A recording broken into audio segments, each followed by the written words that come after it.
Parents meeting అని పెడతారో తూతూ మంత్రంగా పెడతారు. ఈ పేరెంట్స్ మీటింగ్ అని వీక్లీ వన్స్ కౌన్సిలింగ్ అనేది పిల్లలకి ఒక క్లాస్ ఉండాలి. టీచర్ కూడా పిల్లల వాడు స్టూడెంట్ ఏంది, వాడు ఏ పరిస్థితి ఏందని టీచర్ తెలిసిపోద్ది. అలాంటి వ్యక్తులకి మనం కొన్ని చెప్పకుండా చెడిపోతారు. చెప్పకపోతే కూడా కొంతమంది చెడిపోయే అవకాశం ఉంటుంది. ఇప్పుడు చాలా మంది కొన్ని మా వీడియోస్ చూసినప్పుడు చెప్తారు, మీరు చాలా ధైర్యంగా మాట్లాడుతున్నారండి, మిమ్మల్ని చూస్తే నాకు ధైర్యం వస్తుందండి, అమ్మ నాకు బ్రతకాలనిపిస్తుందండి, మీ వీడియోస్ చూస్తాను. నాకు మొన్న ఒక విశాఖపట్నం నుంచి వాళ్ళ కొడుకు చనిపోయి 3 సంవత్సరాలు అంటే సార్, రిటైర్మెంట్ జడ్జి. మొన్న మనం కట్టుబాట్లు సాంప్రదాయాల గురించి ఆ వీడియోలు మాట్లాడినప్పుడు అది చూసి ఆయన నాకు కాల్ చేశారు. ఇలాంటి ఆడపిల్లలు కూడా ఉన్నారు అమ్మ సమాజంలో ఇంకా మాట్లాడడంలో. నేనైతే ఐఎమ్ వెరీ హ్యాపీ అమ్మ ఇలా మాట్లాడడం అనేది, అంటే నేనైతే హ్యాపీగా ఫీల్ అయ్యాను. తిరుపతిలో టీటీడీలో వేస్తాడంట ఆయన, సిఐఓ ఎస్ఐఓ. ఆయన అక్కడ ఆయన వీడియోలు చూసి ఆయన చెప్తున్నాడు, ఇట్లాంటి ఆడపిల్లలు మీలాగా మాట్లాడే వాళ్ళు ఉన్నారమ్మా, నాకు 3 ఆడపిల్లలు అని చెప్పి. అంటే అట్లా మనం ఛానల్స్లలో చూసి ఎక్కువ శాతం మధ్యలో వస్త్రధారణ విషయంలో మనం 1 month బర్నింగ్ ఇష్యూ నడిచింది కదా, అది దేశవ్యాప్తంగా బాగా వెళ్ళింది. ప్రతి ఒక్కరు కూడా గ్రామీణ స్థాయిలో ప్రతి ఒక్క వ్యక్తి గుర్తుపడుతున్నారు. అంటే ఒక వస్త్రధారణ విషయంలో ఏ రకంగా అయితే మనం వెళ్ళాము, వీడు మీడియా అంటున్నారు కదా, మీడియా వస్తుంది పోతుందని మీడియా వాళ్ళని కూడా తిడుతున్నారు, డిస్కషన్లకు వస్తున్నారు అంటున్నారు. మీరు అందరినీ తిడితే ఎట్లా సమాజం? ఇప్పుడు సమాజంలో మీడియా ప్రభావం అనేది 90% మంచిగా ఉంటుంది. సరే ఓ 10% మిస్యూజ్ చేసుకునే వాళ్ళకి ఏముంటుందేమో నాకు ప్లాట్ఫామ్ ఇది. ఇప్పుడు ఎవరికైనా సమస్య పరిష్కారం కదా మీడియాని ఎందుకు ఆశ్రయిస్తున్నారు? ఇమీడియట్ గా సమస్యను 10 మంది దృష్టికి తీసుకెళ్తారు. ఎవరు కూడా మీడియాకు పోయినంత మాత్రాన్ని ఏదో అవుతుంది సార్, ఇజ్జత్ అనేది పరువు అనేది పైసలతో కొనుక్కుంటే రాదు సార్. అది మానసిక ప్రశాంతత అనేది మనం ఒక్కసారి ఆలోచించుకోవాలి. ఈ మనం మంచి పని చేస్తే మంచిది అంటారు, 100 మంచి పనులు చేసి ఒక్క చెడు పేరు చేస్తే అబ్బో చెడ్డది అంటారు. అలాంటి లోకాన్ని మనం పట్టించుకోవద్దు అంట నేను. మన పిల్లల కోసం మన దానికోసం నేను అనేది సింగిల్ ఉమెన్కి అదే చెప్తాను నేను. వాడేమనుకుంటుండో వీడేమనుకుంటుండో వాడేమనుకుంటుండో వాని కోసం మీరు బతకకండి. కానీ సమాజంలో ఒక ఒంటరి స్త్రీకి ఉన్న బాధ ఏంటి సార్ అంటే, అది మంచి తరైన బాధనే, బయటికి వెళ్ళినా బాధనే, గంటసేపు ఫోన్ మాట్లాడినా బాధనే, ఓ రోజు తాళమేసి ఎక్కడైనా పోయినా కూడా ఎటో పోయింది అనేది, మళ్ళీ ఏదైనా మాట్లాడితే అమ్మో దీనికి ఎంత అది చూసినావా అని కొంతమంది అంటారు. ఒక ఒంటరి మహిళ బాధ అనేది ఈ ప్రపంచంలో వర్ణాతీతం సార్. ఎవరు ఇవాళ పిల్లల్ని పెంచుకోవడానికి పిల్లల కోసం పొద్దున్న లేస్తే కష్టపడతారు, ఆఫీస్కి పోతే ఎక్కడ పోయిందో ఎవనెంబడి పోయిందో అని మాట్లాడతారు, గట్టి మాట్లాడతామో దీన్ని నోరే లేస్తుంది అని అంటారు. ఎలా సార్ ఎలా చెప్పండి? పిల్లల కోసం కష్టపడకపోతే వెళ్ళదు. పిల్లల కోసం కష్టపడి రాత్రి నిద్రలేని రాత్రి గడుపుతుంది ఆడది పిల్లల కోసం. తన మానసికంగా తను కూడా స్ట్రాంగ్ ఉండాలి, తన యంత్రం కాదు. అర్థం చేసుకున్న వాళ్ళు ఎవరైనా ప్రపంచంలో ఒంటరి మహిళ అంటే కాకుల్లాగా కాల్చుకొని తినేటోళ్ళే కానీ అయ్యో అనేటోడు ఎవడు ఉండడు. మొగడు చచ్చినామంటే అంతో ఇంతో సానుభూతి కానీ మొగడు వదిలిపెట్టినారంటే మాత్రం కాకుల్లాగా కాల్చుకొని తింటారు. తప్పు ఎవరిదైనా ఇక్కడ. నేను అనేది ఏంటంటే సమాజంలో, అందుకే సమాజంలో మార్పు రావాలంటే సార్, ప్రజలలో మార్పు రావాలి తప్ప మనం ఒకరము మీరు మేము చేయడం వల్ల మార్పు వస్తుందని కానీ, డిస్కషన్ల వల్ల కొన్ని సమస్యలు వచ్చినప్పుడు ఒక మానసిక సమస్య అనేది ఒక మెడిటేషన్, ఒక యోగానో, లేకపోతే మనకు సమస్య వచ్చినప్పుడు 10 మందితో మాట్లాడడము, ఒక వేదికను పంచుకోవడం. అందుకే కదా మేము ఒంటరి మహిళలకు, ఈ బలహీన వర్గాల మహిళలకు, గ్రామీణ ప్రాంతాలకు ఒక కోచింగ్ సెంటర్స్ అందుకే పెడతాం. ఓ గంట సేపు 2 గంటల సేపు బయటకు వస్తే ఆ క్షణం తప్పితే చాలు సార్. మనము జరగాల్సిన క్షణం ఉంటుంది చూడండి, ఆవేశం అనేది అటు మళ్ళీ రాదు. అది అప్పుడు ఏమైతుంది అంటే మనసు నిరుత్సాహం అనేది రాకూడదు, ఒక ధైర్యంగా ముందుకెళ్ళాలి. ఒక్కటే సార్ ధైర్యంగా ముందుకెళ్తే.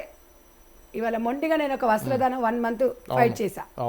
నేను మన ధైర్యం అని కాదు, మనం ధైర్యంగా అంటే వచ్చాం, అది మనకున్నది చెప్పాం.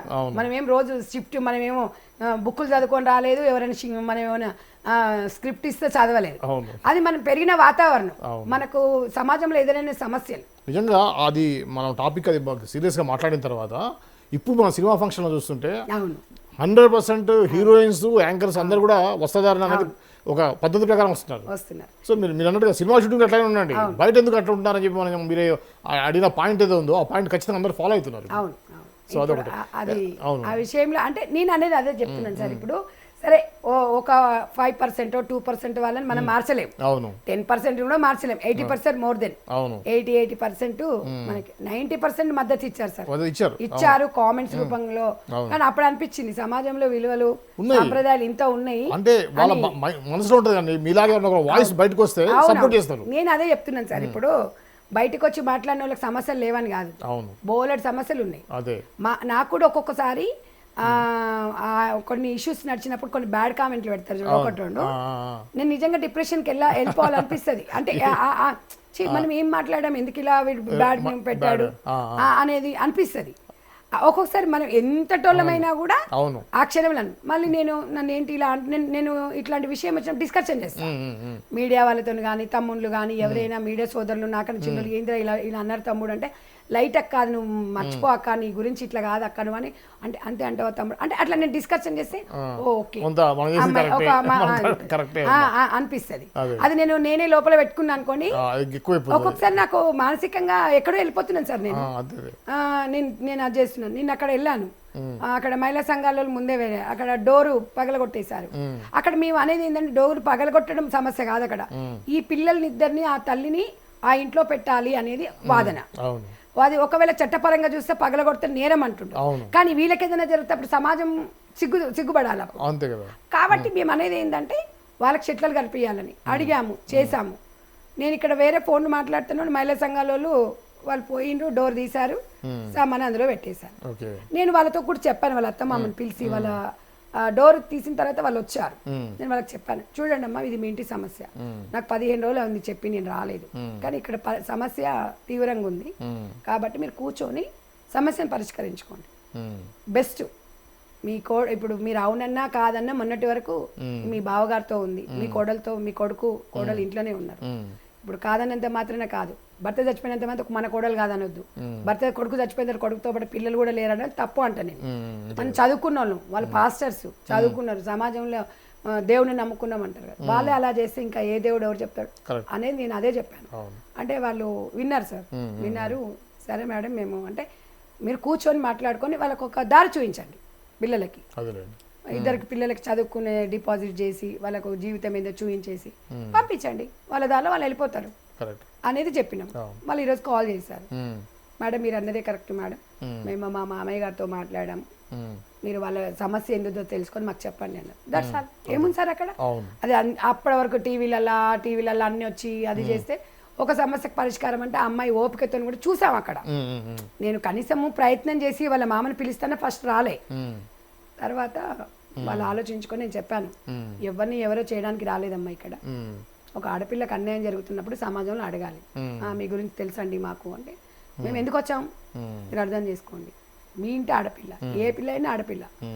సంధ్యక్క అనే వ్యక్తి ఒక భరోసాను ఇస్తుంది, వాళ్ళకి 8 లక్షల కోట్లు ఇస్తలేదు. భరోసా అంటే ఒక టైం తీసుకొని ఇవ్వడమే అది పెద్ద గొప్ప కదా సార్. ఇవాళ రేపట్ల సమాజంలో ఎంత ఎవరి జీవితాల వాళ్ళ ఇవాళ నేను హాస్పిటల్కి వెళ్ళడం, ఆ పాప కూడా అక్కడ ఉంది.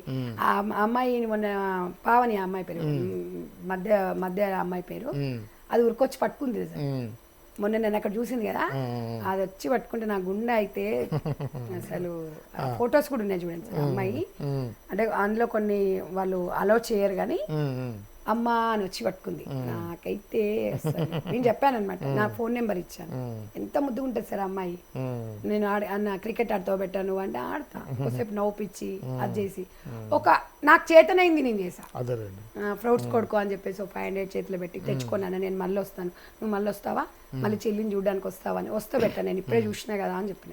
మళ్ళీ నువ్వు కూడా నాకు ఫోన్ చేస్తావు అంటే నాకు ఒక ఆనందం అనిపించింది సార్. నా రిలేటివ్స్ లో కూడా ఏదైనా జరిగినా నేను ఫంక్షన్స్ కూడా అసలు అటెండ్ కాను కొన్ని సందర్భాలు. కానీ ఒక సమాజం మీద ఒక బాధ్యత అనేది నాకు ఇంకా అలవాటు అయిపోయింది 23 సంవత్సరాల నుంచి, ఓ ఫౌండేషన్ నుంచి. కొంతమంది రెగ్యులర్గా కాల్స్ చేస్తుంటారు, మ్యాక్సిమం నేను కాల్స్ మొత్తం రిసీవ్ చేసుకుంటా, ఏదో ఒక సమయంలో చేసుకోకుండా మిస్ కాల్ ఉన్నా చేస్తాను అంతే. ఒక వ్యక్తి ఏంటంటే సార్, ఒక భరోసాగా ఇచ్చుకున్నాం అనుకోండి బాగుంటుంది ఏదైనా కూడా. ఇవాళ ఈ హత్యలకు, ఆత్మహత్యలకు, దీంట్లకు దారి ఏంటంటే, సమస్యకు పరిష్కారం ఉంది, కూర్చొని చర్చించుకోండి. ప్రతి ఒక్క వ్యక్తి ఎవ్వడు మనకేం పెట్టాడండి, వాడి కోసమో వీడి కోసమో ఎవరి కోసమో బతకండి, మీకోసం మీరు బతకండి, మీ కుటుంబం కోసం మీరు బతకండి, మనకి ఎవ్వడు పెట్టాడు. ఇవాళ ఒంటరి మహిళను ఒక భర్తను కోల్పోతే తల్లిదండ్రులు ఆశ్రయించండి. తల్లిదండ్రులను మనకు మీ ఇప్పుడు కరీంనగర్లో చనిపోయిన తర్వాత వాళ్ళ అమ్మ, నీ పిల్లలను తీసుకొని రా అమ్మ, నాకు 2 బిడ్డలు, నువ్వో బిడ్డవు, 2 పిల్లలు, 5 పిల్లలు అనుకుంటాను. అట్లా ఒక భరోసా తల్లిదండ్రులు కూడా కల్పించాలి. Yes.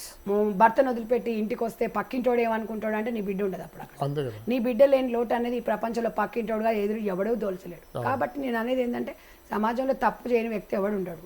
పడనప్పుడు విడిపోవడం బెటరు, కొట్టుకోవడం ఎందుకు, చంపుకోవడం ఎందుకని నేనంట. 100%. కాబట్టి నేను అనేది ఏంటి సార్ అంటే సమాజంలో ఒంటరి మహిళ సక్సెస్ఫుల్ అనే స్టోరీ కూడా మీరు అప్పుడప్పుడు పెడుతుండాలి. ఓకే. పెడుతుంటే ఏమవుతుందంటే ఆమె జీవితంలో పడ్డ కష్టాలు అనేది కూడా ఆదర్శంగా తీసుకుంటారు. కరెక్ట్. అయితే ఇప్పుడు మీరు మాతా ఫౌండేషన్ మీద మదర్ ఫౌండేషన్ మీద ఇన్ని సంవత్సరాలుగా మీరు సర్వీస్లో ఉన్నారు కదా మేడం. ముఖ్యంగా ఇప్పుడు ఈ యొక్క పిల్లలు ఇందాక మీరు చెప్పారు, ఒక చిన్న పిల్ల ఉంటుంది, వాడు డైవర్స్ అవుతుంది, ఆ పాపను ఏం చేసుకోవాలో తెలియదు. దానివల్ల ఇప్పుడు మాతా శిశు సంక్షేమం అనేది ఒకటి ఉంది కదా, వాళ్ళకి ఇవ్వటం కానీ, వాళ్ళు ఇంకోటి అంటే ఇప్పుడు పిల్లలు లేక అడాప్షన్ కోసం కూడా చాలా మంది వెయిటింగ్లో ఉంటారు. వాళ్ళు అలానే వెయిటింగ్లో ఉంటారు, ఈ పిల్లలు ఇట్లే ఉంటారు. ఇవి గవర్నమెంట్ తీసుకుంటుంది భరోసా కలిగిస్తే. ఆర్ఫన్స్ ఉంటాయి, జున్నెలను ఇప్పుడు ఆర్ఫన్ ఉన్నాయి, గవర్నమెంట్ చాలా ఉన్నాయి. ఎవరికేం తెలుసు? ఇప్పుడు చాలా మంది లవ్ మ్యారేజ్ చేసుకున్న తర్వాత అమ్మింటికి పోలేరు, భర్త ఎలా కొడతాడు, ఎక్కడ పోవాలో తెలియదు. అది మనకి ప్రతి పోలీస్ స్టేషన్లో సఖీ సెంటర్స్ ఉంటాయి సార్, టోల్ ఫ్రీ నెంబర్స్ ఉంటాయి. ఇది అవేర్నెస్ తీసుకురా. ఎన్ని రోజులైనా సార్ షెల్టర్ ఇస్తారు అక్కడ వీళ్ళ సమస్య పరిష్కారం అయ్యే వరకు. ఏ రాత్రి 24 గంటలు డైరెక్ట్గా వెళ్ళిపోవచ్చు. ఇలాంటివి ఏం చేయాలంటే ప్రభుత్వము, స్వచ్ఛంద సంస్థలు జనాలకు తీసుకెళ్ళాలి. నేను అనేది ఏంటంటే అలా తీసుకెళ్ళినాం అనుకోండి, ప్రతి సమస్యకు ఒక పరిష్కారం. ఈ కోట్లలో కూడా సంవత్సరాల తరబడి పెట్టుకొని ఇవన్నీ వైరాగ్యం పెంచుకోవడం కన్నా తొందరగా కంప్లీట్ చేసుకొని, ఒకవేళ కేసులు ఎక్కువైనప్పుడు లోకాలతో పెట్టుకొని ఎక్కువ శాతం సమస్యను తొందరగా పరిష్కరించేసుకుంటే బెటర్ అనేది నా అనేది.